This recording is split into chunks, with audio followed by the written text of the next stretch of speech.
Hey, I'm Will Wilderman, and I'm going through various Christian words. Word for today, sanctification. Sanctification. That's a big word. It means being turned more closely toward the God who is turned toward us, and thereby better resembling who God means us to be. The Gospels depict the disciples as on this kind of continual road trip.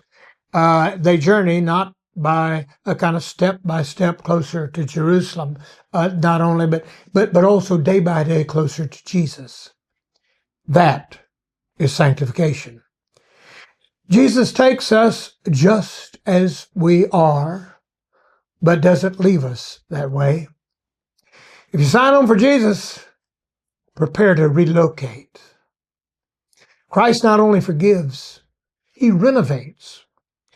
Justification, being made right with God, is the costly work that Christ does for you.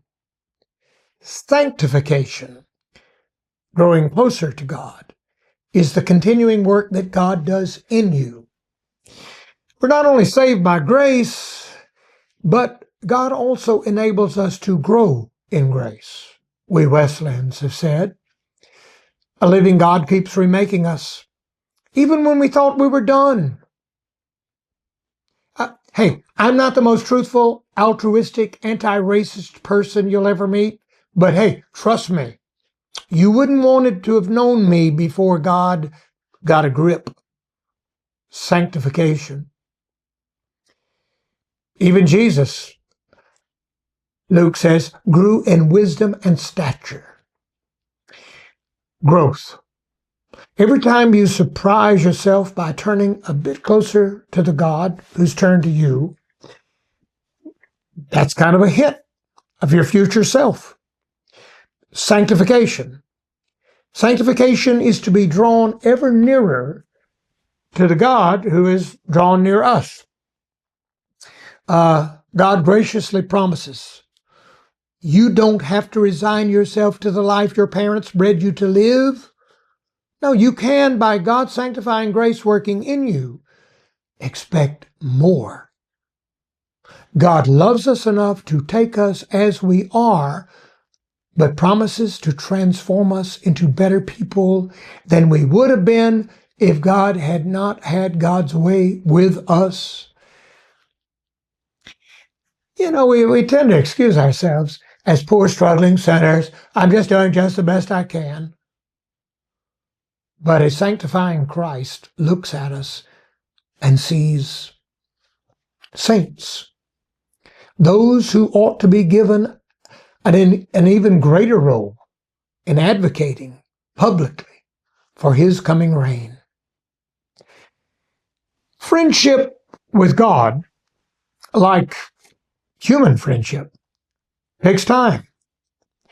Sure, it's possible to be related to God like in a flash, in a moment.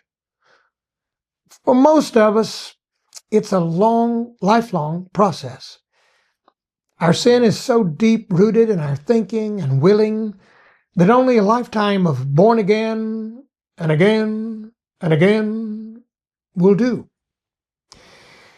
Prayer, Bible reading, meditation, worship, singing, serving are habits whereby we are drawn closer to God, as God uses these means to draw near to us. After the first Sabbath, God doesn't rest. So I think that means, hey, if you're happy with yourself as a pig in mud, if you comprehend all of God that you care to know, if you're thinking that you're living your best life now, hey, keep looking over your shoulder. Be warned. God thinks you could be a saint. And by the way, if you'd rather have happiness than holiness, if you don't really want to be a saint, be warned. The God of Israel and the church is well accustomed to working with the disobliging. sanctification.